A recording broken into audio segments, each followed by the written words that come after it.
When I think of the Reverend Dr. Martin Luther King Jr., words like freedom, justice, and equality come to mind. I think of what he's done for our nation and how he made it a more fair place for everybody to be in. When I hear the name Martin Luther King Jr., I think of him as a king of kindness, standing up for people's rights for different reasons and different skin colors. Words that I think of when I think of Martin Luther King Jr. are words like civil rights, peaceful protests, and I just think of how much he did for our nation and how without him it would be a lot different. The words that come to mind when I think of Martin Luther King Jr. are peaceful, brave, and important.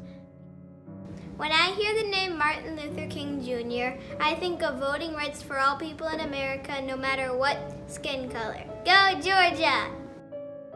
When I think of Dr. Martin Luther King Jr., I think of an activist and a speaker who was fighting for and improving civil rights and the rights of and lives of Black people.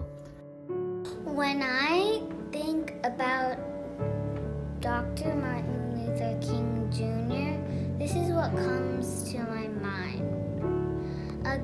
A man who helped in the bus boycott when Black and different colored skin people weren't allowed to sit where they were. Dr. Martin Luther King Jr. wanted an equal country that's peaceful and had no racism. Words that come to mind when I think of Martin Luther King Jr. are: darkness cannot drive out darkness, only light can do that. Hate cannot drive out hate, only love can do that. The time is always right to do what is right.